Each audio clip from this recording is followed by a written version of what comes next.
तो बच्चों हम तैयार थे पढ़ने के लिए लीफ के बारे में। लीफ का जो ऊपर का पोर्शन होता है, ग्रीन पार्ट जितना भी है, उसको हम क्या बोलते हैं बेटा? लैमिना बोलते हैं। लीफ के अंदर हमें छोटी छोटी वेन्स दिखाई देती है, उससे हमने बता दिया वेन से लीफ विनेशन बनता है। बीच की जो सबसे बड़ी मोटी सी इसकी वेन है, इसका नाम है मिडरिब, और ये सारी इसके अलग अलग बेटा विनेशन होते हैं। तो लीफ विनेशन अलग अलग होते हैं। अगर ऐसे करके डिज़ाइन बना हुआ है दैट इज़ रेटिकुलेट विनेशन। ठीक है, अगर किसी पत्ती के अंदर ऐसे डिज़ाइन बना हुआ है बेटा, ठीक है, तो इसको बोलेंगे पैरेलल विनेशन। ठीक, अब ये बात करते हैं लीफ का क्या काम होता है। जैसे स्टेम का काम वाटर को नीचे से ऊपर पहुंचाना था, सप्लाई ऑफ वाटर करता है। तो लीफ का क्या काम होता है बेटा? लीफ क्या वर्क करती है? नंबर 1, लीफ के अंदर छोटे छोटे होल्स होते हैं। इन छोटे छोटे होल्स को स्टोमेटा कहते हैं। क्या कहते हैं? स्टोमेटा। और स्टोमेटा का क्या काम होता है? जो पानी नीचे से ऊपर आ रहा है, उस पानी को वेपर्स बनाकर, स्टोमेटा खुले रहते हैं, कहाँ चला जाता है? ऊपर एटमॉस्फेयर में चला जाता है। इस प्रोसेस का नाम है ट्रांसपीरेशन। ये हमने पिछली वीडियो में समझ लिया था। अब दूसरा और क्या काम होता है? आपको पता है लीफ को किचन भी बोला जाता है। प्लांट की किचन भी लीफ ही होती है। प्लांट की किचन क्या होती है बेटा? लीफ होती है। क्यों? क्योंकि लीफ के अंदर फूड तैयार होता है इन the form of starch. Food किस फॉर्म में रहता है? स्टार्च की फॉर्म में रहता है। अब चेक करते हैं क्या मैम जो कह रही हैं वो सच है। चलो चेक कर लेते हैं। उसके लिए क्या करें हम? एक हॉट वाटर बाथ बनाते हैं। बीकर के अंदर पानी लेते हैं, ठीक है, और टेस्ट ट्यूब के अंदर डालेंगे हम अल्कोहल। क्या डाल रहे हैं बेटा? अल्कोहल। ठीक है, अल्कोहल डाल के इसके अंदर हम लीफ डाल देंगे। ग्रीन कलर की हमने लीफ ले ली और वो इसके अंदर डाल देते हैं। जिसके अंदर पहले से क्या भरा हुआ है बेटा? अल्कोहल भरा हुआ है। और वो किसके अंदर रखा हुआ है? पानी के अंदर उसको हमने रख रखा है। ठीक है, अब जैसे जैसे पानी गर्म होगा टेस्ट ट्यूब भी गर्म होगी, और टेस्ट ट्यूब में जो अल्कोहल है वो भी गर्म होगा। तो जब वो गर्म होता जाएगा, जो इसमें दिखाई दे रहा है आपको, जैसे जैसे वो गर्म होता जाएगा ग्रीन कलर निकलता जाएगा। आखिरी में हम क्या करेंगे? इस लीफ को आराम से निकाल के पानी के अंदर रख लेंगे। ठीक है, अब ये लीफ जो है उसके अंदर बहुत कम ग्रीन कलर रह गया है, कहीं कहीं उसमें ग्रीन कलर होगा। ठीक है, अब हम उसके ऊपर कहीं कहीं रह जाएगा और सब जगह से वाइट सी नज़र आएगी। अब इस पर हम आयोडीन टेस्ट करेंगे बेटा। आयोडीन की कुछ बूंदें हम इसके ऊपर डाल के देखेंगे। जैसे ही हमने आयोडीन की कुछ ड्रॉप्स डाली, तो जहाँ पर भी स्टार्च होगा, क्या होगा बच्चों? स्टार्च जहाँ पर भी होगा, वहाँ से जहाँ भी स्टार्च होगा वहाँ पर जैसे ही आयोडीन डलेगा उसका रंग ब्लू ब्लैक सा हो जाएगा। ठीक है, ये क्या दिखा रहा है कि लीफ के अंदर क्या था? स्टार्च था। इसका मतलब लीफ क्या बना रही है? वो फूड बना रही है इन द फॉर्म ऑफ स्टार्च। और इस प्रोसेस को, फूड बनाने के इस प्रोसेस को बेटा क्या कहा जाता है? फोटोसिंथेसिस बोला जाता है। ठीक है, तो हमें ये याद रखना पड़ेगा। फोटोसिंथेसिस एक प्रोसेस है। वो कब लीफ करती हैं? Leaf prepare their food in the presence of sunlight and green colour substance present in them. मैंने आपको जैसे नॉर्मल याद कराती हूँ बेटा, वैसे याद करो। In the presence of sunlight and chlorophyll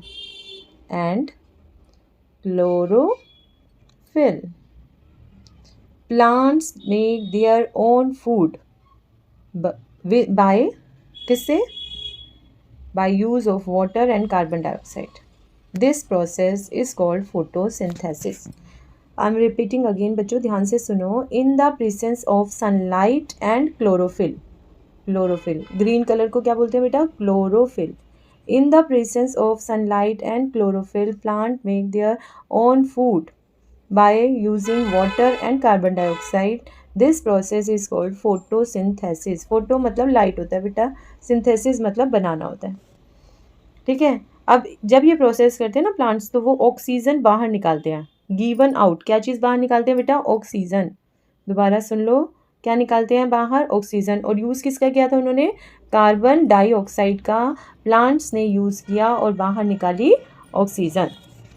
ठीक, चलो ये काम हो गया लीफ का। तो लीफ के क्या क्या काम हो गए? लीफ दो मेन काम कर रही है। एक तो ट्रांसपीरेशन कर रही है, पानी को in the form of vapours बाहर निकाल रही है। दूसरा काम क्या कर रही है बेटा? फोटोसिंथेसिस कर रही है, खाना बना रही है। खाना बनाने को बोलते हैं फोटोसिंथेसिस। अगला देखते हैं बेटा रूट्स। प्लांट की तीसरी मेन स्ट्रक्चर है रूट। अगर हम ये कहें ये हम बनाना चाह रहे हैं एक प्लांट, और प्लांट की ये लीफ है। तो प्लांट की मिट्टी के अंदर जो सॉइल के अंदर होती है वो रूट्स होती है। रूट्स का क्या काम होता है? पानी को ऊपर ले जाने का काम किसका था बेटा? यहाँ स्टेम का था। पत्तियों के अंदर से पानी बाहर निकालने का काम था, ट्रांसपिरेशन लीफ कर रही हैं। तो रूट्स क्या कर रही हैं बेटा? रूट्स जितना भी सॉइल में वाटर होता है उसको एब्जॉर्ब कर लेती है अपने अंदर। जैसे हमने एक रुई को कहीं डाल दिया, या हमने सोचो स्पंज है ना, फोम कहीं पे रख दी, तो या कपड़ा डाल दो पानी के अंदर, तो क्या होगा? वो एकदम से पानी जहाँ गिरा हुआ है वहाँ डाल दिया तो पानी को वो एब्जॉर्ब कर लेगा। बिल्कुल सेम काम करती हैं रूट्स। रूट्स भी पानी को एब्जॉर्ब कर लेती हैं बेटा, ठीक है। तो मेनली काम क्या होता है रूट्स का? Absorption of water. अब पानी के साथ साथ अगर सॉइल के अंदर जो मिनरल्स होते हैं वो भी रूट्स एब्जॉर्ब कर लेती है। एब्जॉर्ब करने से क्या होता है? यहाँ उससे बिल्कुल टच करती है स्टेम में ना, तो स्टेम अपने आप उस पानी को नीचे से ऊपर पहुँचा देती है। क्लियर? सबको समझ आ गया होगा? चलिए आगे चलते हैं। ये आप सब ने बना के भी देखा था बेटा, छोटे छोटे सैपलिंग्स भी बना लिए थे हमने, है ना। चलो आगे स्प्राउट्स बनवाए थे और आगे चलते हैं। रूट्स, कितनी तरह के रूट्स होते हैं? जैसे लीव्स हमारे पास थी बेटा, एक रेटिकुलेट विनेशन में थी और दूसरी हमने लीव्स देखी थी जिसमें सीधे सीधी लाइन थी, पैरेलल विनेशन थी। ऐसे ही रूट्स भी या तो टैप रूट होती है, ये जैसे एक लंबी लाइन, उसके अंदर से छोटी छोटी सब रूट्स निकल रही होती है, उसको बोलते हैं टैप रूट। फाइब्रस होती है जो बेस में से बहुत सारी निकल आती है। तो दोनों की स्पेलिंग आपको अच्छे से याद रहनी चाहिए बेटा, पेपर में जब क्वेश्चन आएगा तो ऐसे ही लिखना आएगा, ठीक। डिफरेंस आ सकता है दोनों में।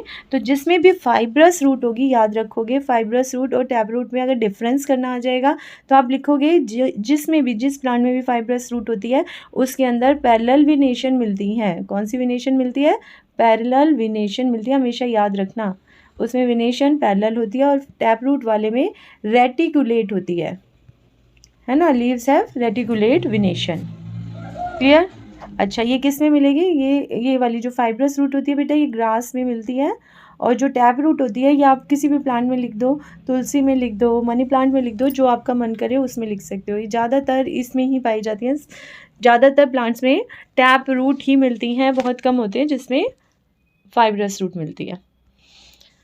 चलिए, last part of the plant is flower. सबसे कलरफुल पार्ट होता है भाई किसी प्लांट का, वो है फ्लावर। अब फ्लावर की अगर हम बात करें, चलो भाई ये देखते हैं हम फ्लावर, ठीक है। सबसे पहले जहाँ फ्लावर बाहर निकलता है वहाँ पहले बड तैयार होती है। बड जब ढकी हुई होती है तो आपने देखा होगा यहाँ ग्रीन कलर के कुछ सेपल्स लगे होते हैं, इनको क्या बोलते हैं बेटा? सेपल्स, ठीक है।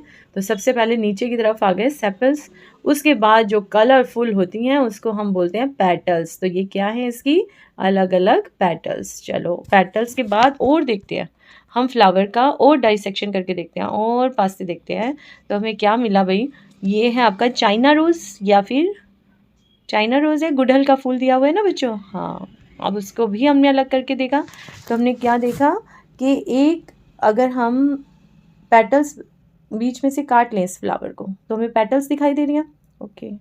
और यहाँ उसका एक बीच वाला पोर्शन दिखाई दे रहा है, ऐसे ये पोर्शन दिखाई दिया। और इसके पास कुछ अलग से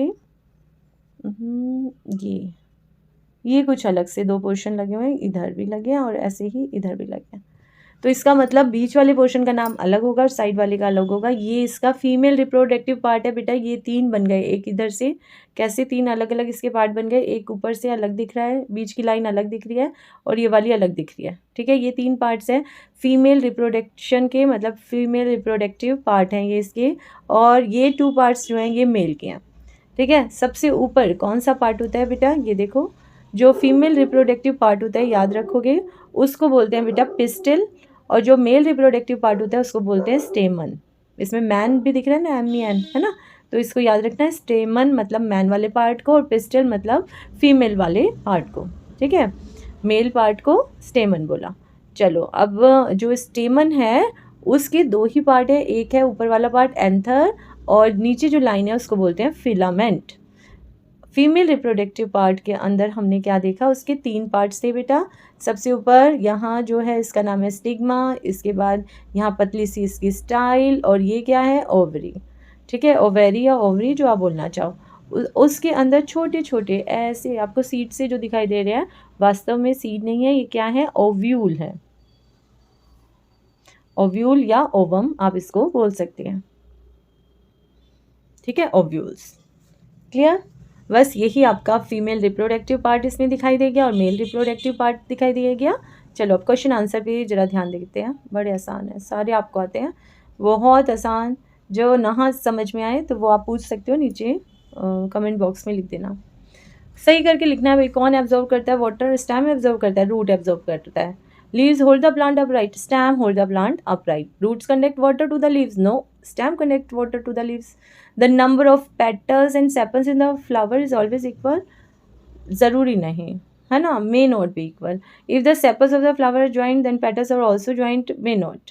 ये ज़रूरी नहीं है कि ऐसा हो। चलिए फंक्शंस मैं आपको करा चुकी हूँ, आपको ये सारे आते हैं बेटा, है ना, इनमें ढूंढ लेना। चलिए नेक्स्ट चैप्टर के लिए रेडी हो जाना, जल्दी ही आपको नेक्स्ट वीडियो सेंड कर दूंगी बच्चों। ओके।